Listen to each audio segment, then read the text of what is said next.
రోజు చంద్రకి పిండి ప్రదానం చేయించింది. అతనితో చంద్రకి స్వయంగా కొడుకులే పిండి ప్రదానం చేశారని అత్తయ్యకి చెప్పిస్తే చాలు. అత్తయ్య షాక్తో కోమాలోకి వెళ్ళిపోవటం ఖాయం. నువ్వు సూపర్ మధు. కానీ ఆ పంతులు చెప్తాడా? నువ్వు ఎన్ని ప్రశ్నలు వేసినా ఆ రోజు తను బయటపడలేదని చెప్పావుగా. ఈ రోజు బయటపడతాడు. రండి పద మధు.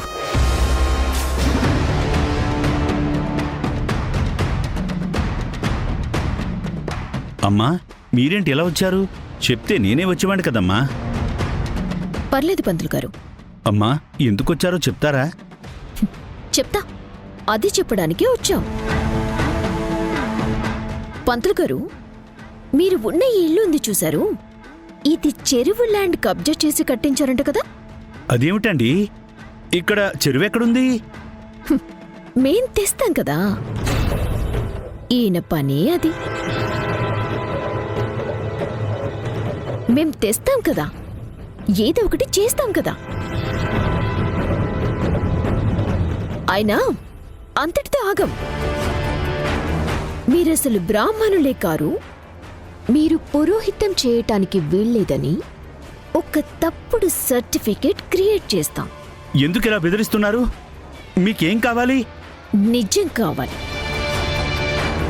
ఆ రోజు మీరు ఎవరి పేరు మీద పిండ ప్రదానం చేయించారో ఆ నిజం కావాలి. మీ జీవితం నాశనమవుతుందని చెప్పినా ఇంకా ఆ సింధు గురించి ఆలోచిస్తున్నారా? సరే, ఇక మేం చేసేది మేం చేస్తాం.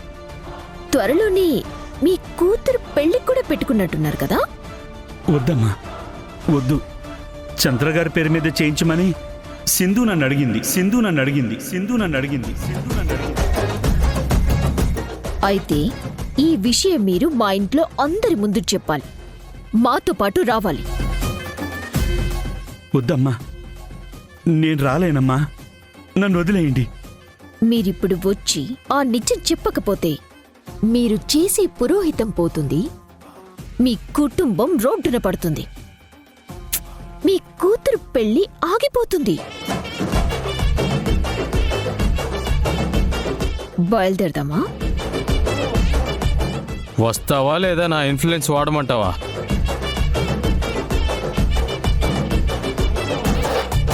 వస్తాను, వెళదాం పదండి. రండి.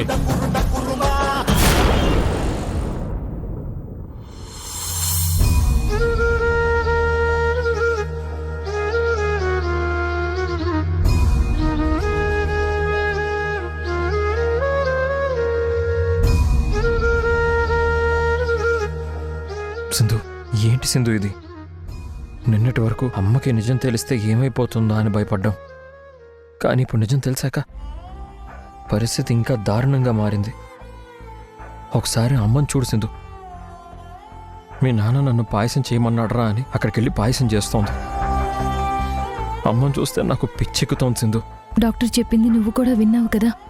అత్తయ్య చేత బలవంతంగా ఈ నిజాన్ని ఒప్పించాలని ప్రయత్నిస్తే అది అత్తయ్య ప్రాణాలకే ప్రమాదం. అత్తయ్య పూర్తిగా కోమాలోకి వెళ్లే అవకాశాలు ఉన్నాయని చెప్పారు కదా. వద్దు యష్, ఇప్పుడు అత్తయ్య ఎలా ఆనందంగా ఉంటే కొన్నాళ్ళు అలాగే ఉండనిద్దాం. ఈ అబద్ధపు నీడ వీడిపోయిన రోజు అత్తయ్య నిజాన్ని అంగీకరిస్తుంది. అప్పటి వరకు బలవంతంగా అత్తయ్య ముందు మావయ్య చావుని ఒప్పించాలని మనమెవరం ప్రయత్నించొద్దు. అత్తయ్య, పాయసం తీసుకోండి. తేజ తీసుకోరా.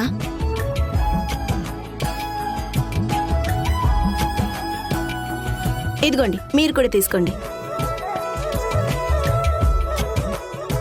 చంద్ర, తీసుకో చంద్ర, పాయసం తీసుకో.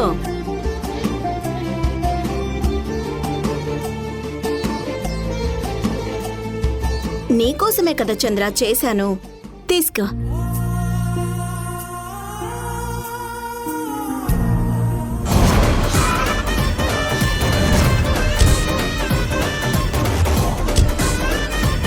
మధు, జాగ్రత్తగా హ్యాండిల్ చేయ మధు. అంతా నీ చేతుల్లోనే ఉంది. పదండి. చంద్ర, తీసుకోకుండా అలా చూస్తున్నావేంటి? తీసుకో.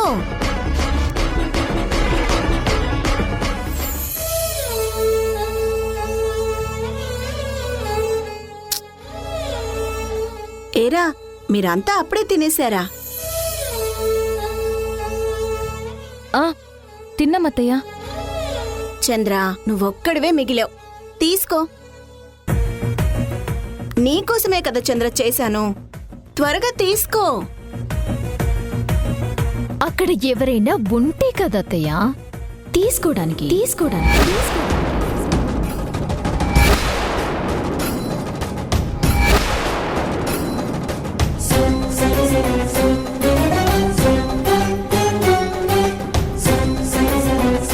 పంతులు గారిని ఎందుకు తీసుకొచ్చావు మధు? మీ కళ్ళు తెరిపించడానికి తీసుకొచ్చాను. అత్తయ్య.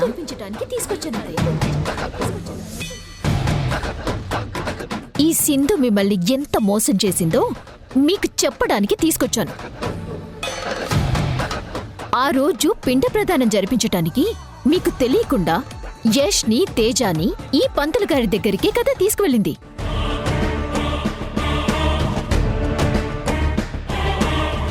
ఆ రోజు వీళ్ళు పిండ ప్రదానం చేసింది ఎవరికో కాదత్తయ్య, చంద్రమావయ్యకి.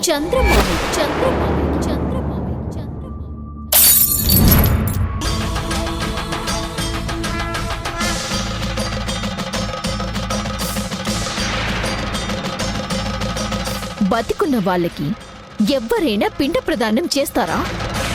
ఇప్పటికైనా నమ్మండి, చంద్రమావయ్య లేరు. ఆయన చనిపోయారు. పంతులు గారు, మీరు చెప్పండి. చూస్తారేంటి పంతులు గారు? నిజమేంటో చెప్పండి. ఆ రోజు పిండ ప్రదానం చేయించింది చంద్రాగారి పేరు మీదని.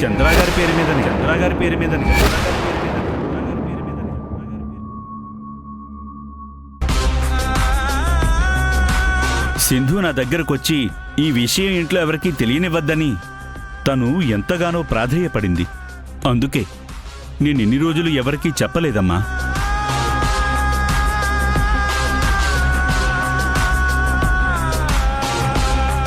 నన్ను క్షమించండమ్మా. ఏలో ఏలేలో ఏలే ఏలేలో కూలే నా లోకం ఒక్క క్షణంలో. ఏలో ఏలేలో ఏలే ఏలేలో ఇడిసి ఎళ్ళవే సింహ సీకట్లో. ఏలో ఏలేలో ఏలే ఏలేలో ప్రాణం తీసావే నా గుండెల్లో. ఏం జరుగుతుంది ఇంట్లో? నన్ను కావాలని మీరందరూ కలిసి ఏడిపిస్తున్నారా? అమ్మా, మేమేం చేసినా నిన్ను కాపాడడం కోసమే అమ్మా. నీ నిజం తెలిస్తే నువ్వు తట్టుకోలేవని నీకు చెప్పలేదమ్మా.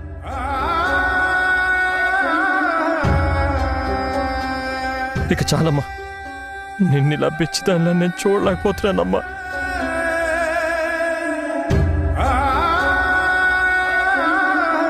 ఇందులో సింధు తప్పేం లేదమ్మా. ప్రతి క్షణం నీకేమైపోతుందో అని తను చస్తూ బ్రతుకుతోందమ్మా.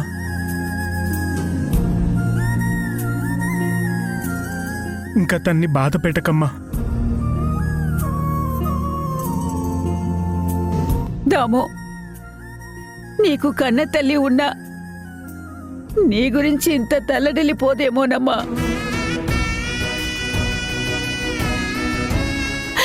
నిన్నొక చంటి బిడ్డని చూసుకున్నట్టు చూసుకుందమ్మా. ఇందులో సింధు తప్పు ఏమీ లేదమ్మా. ఇకనైనా నువ్వు నిజాన్ని అంగీకరించమ్మా. ఈ ఇంటి కోసం మళ్ళీ మామూలు మనిషి అవ్వమ్మా.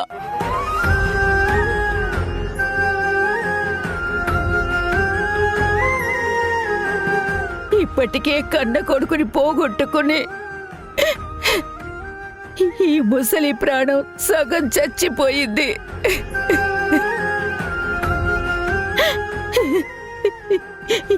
ఇప్పుడు నిన్నిలా చూస్తుంటే పూర్తిగా చచ్చిపోయేలా ఉన్నానమ్మా.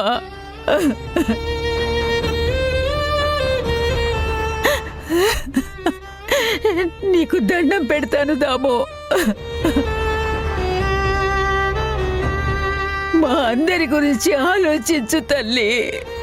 ఏమో ఏమౌనో ఎవరి జీవితం ఎలా మారును, ఈ నావా ఏ రీతిగా ఏ తీరం చేరును. ఏమో ఏమౌనో ఎవరి జీవితం ఎలా మారును, ఈ నావా ఏ రీతిగా ఏ తీరం చేరును. కాలమే కాటు వేసెనే, కన్నీరే మాకు మిగిలెనే. కాలమే కాటు వేసెనే, కన్నీరే సింధు, ఇంకా అక్కడే మీ మామయ్య కూర్చున్నట్టుగా నాకు అనిపిస్తుందమ్మా. ఇప్పుడు ఇప్పుడు నన్ను ఏం నమ్మమంటావు?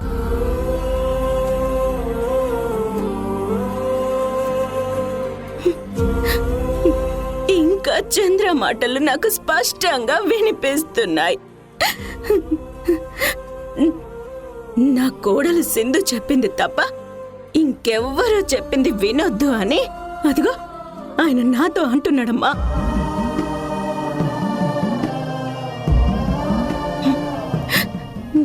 ఇప్పుడు చెప్పు సింధు,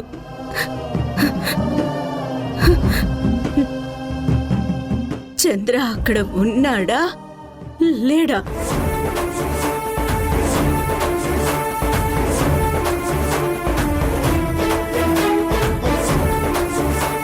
వాళ్ళందరి మీద అరవాల్సింది పోయి ఇలా కన్ఫర్మేషన్ తీసుకుంటుందేంటి?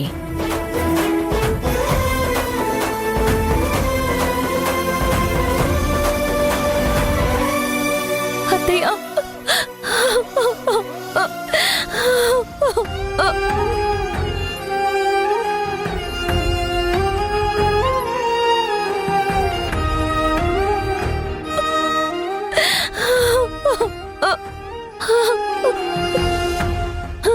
అత్తయ్య, మావయ్య లేరత్తయ్య, లేరత్తయ్య, లేరత్తయ్య.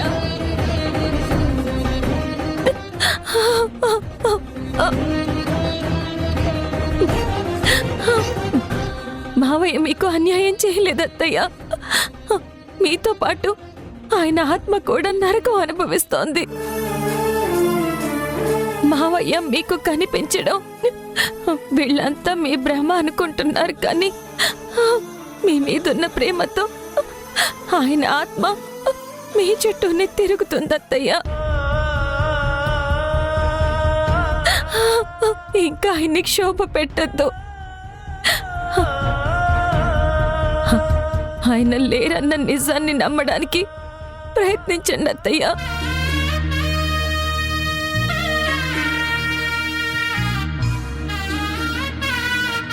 ప్లీజ్ అత్తయ్య, మీకు మీకు మేమంతా ఉన్నాం అత్తయ్య.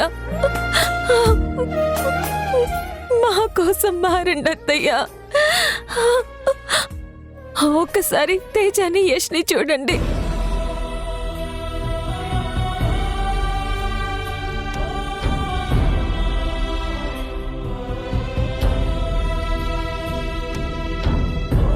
మీకేమైపోతుందోనని వాళ్ళిద్దరూ పచ్చి మంచినీళ్లు కూడా తాకుండా పిచ్చి వాళ్ళల్లా మీ గది బయటే కనిపెట్టుకుని ఉంటున్నారత్తయ్య. వాళ్ళ కోసమైనా మీరు ధైర్యం కూడా కట్టుకోవాలి. భాగ్యం తన కొడుకు చనిపోయాడని తెలిసినా నా కోడలు తట్టుకోలేదని ఆలోచించి ఎన్నిసార్లు బయట పెట్టలేదు. తన కోసమైనా మీరు ఆలోచించాలత్తయ్య.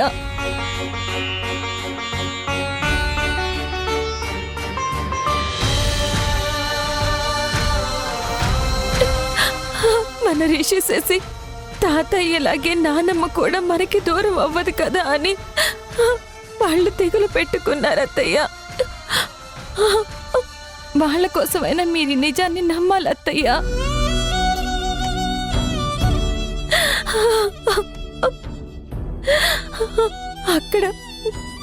అక్కడ మావయ్య లేరత్తయ్యా.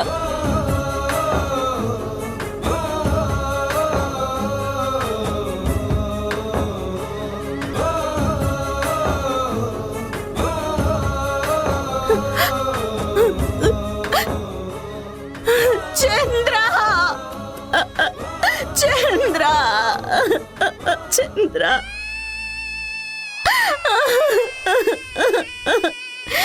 నన్ను ఒంటరిదాన్ని చేసి వెళ్ళిపోయావా చంద్ర?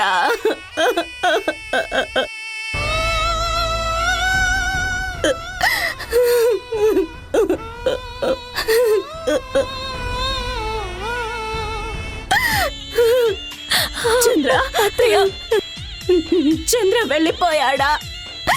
నన్ను వదిలిపెట్టి వెళ్ళిపోయాడా? సింధు వెళ్ళిపోయాడా? చంద్ర వీళ్ళ నీతో చెయ్యాలనుకుని వస్తే ఏదో జరిగిందేంటి?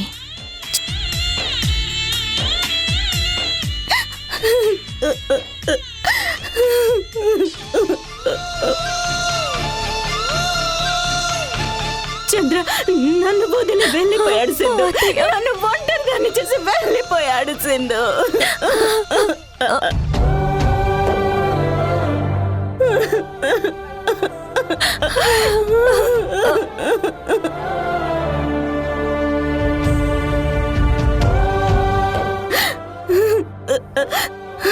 చంద్ర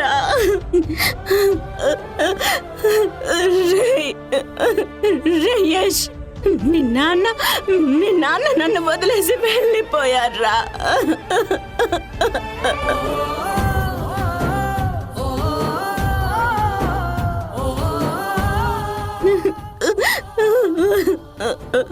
మీ నాన్న నన్ను రే తేజ తేజ మీ నాన్న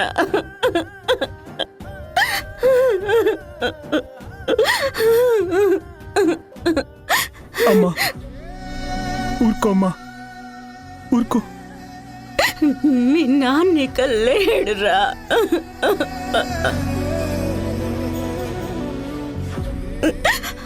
అత్తయ్య అత్తయ్య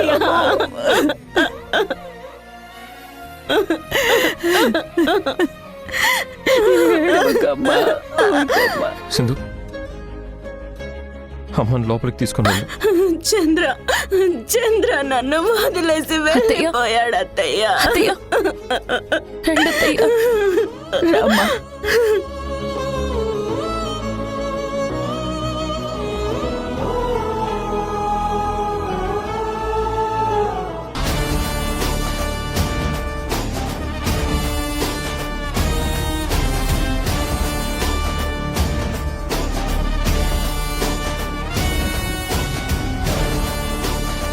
ఈ ఇంట్లో నువ్వు ఉండడమే దండగ మధు. ఛ!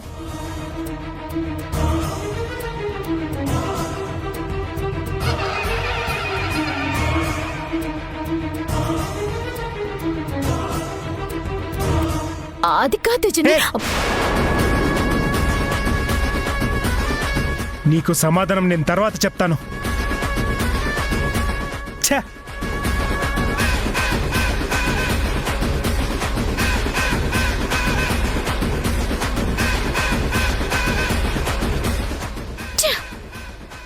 ఎన్ని ఎత్తులు వేసినా చివరికి ఆ సింధు అందరినీ తన గుప్పట్లోకి తెచ్చుకుంటుంది. ఓ, ఇప్పుడు నేనేం చేయాలి? ఛ! ఛ!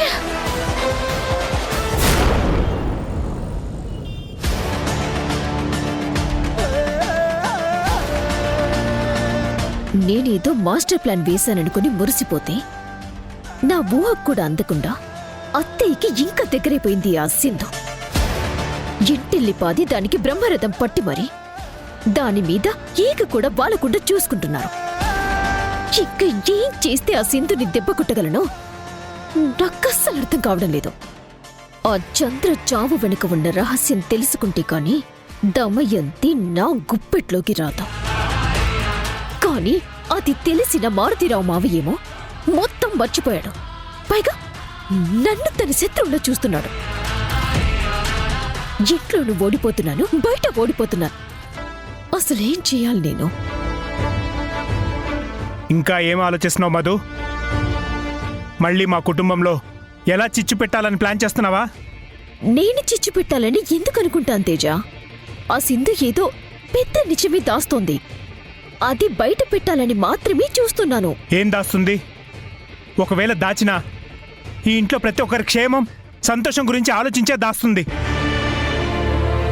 మా అమ్మ ఏమైపోతుందని దాచింది. కానీ నువ్వు మా అమ్మ ప్రాణాలకే ప్రమాదం అని తెలిసినా పొద్దునే డాక్టర్ ఇంటికొచ్చి తను కోమాలకు వెళ్లే అవకాశం ఉందని సడన్గా ఏ నిజం చెప్పొద్దని గట్టిగా వార్నింగ్ ఇచ్చి వెళ్ళినా మా నాన్న చావుతో తమాషా చేద్దామనుకున్నావా? ఇంతకన్నా దారుణంగా క్రూరంగా ఇంకెవరన్నా ఆలోచిస్తారా? సింధు ఈ కుటుంబాన్ని కాపాడే కోడలైతే నువ్వు కొంపలు ముంచే కోడలివి. ఈ జన్మలో నువ్వు మారవు. అయినా సింధుకి నేను నిన్ను మారుస్తానని మాటిచ్చాను కాబట్టే ఆగుతున్నాను.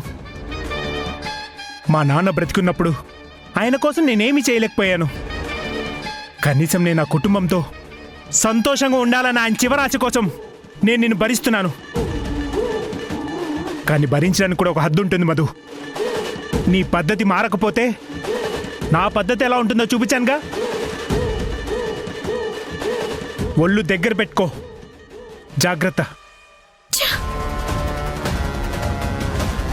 మావయ్య అసలు ఆ ఫ్లైట్ యాక్సిడెంట్లో చనిపోనే లేదు. నీకెందుకు ఆ అనుమానం వచ్చింది?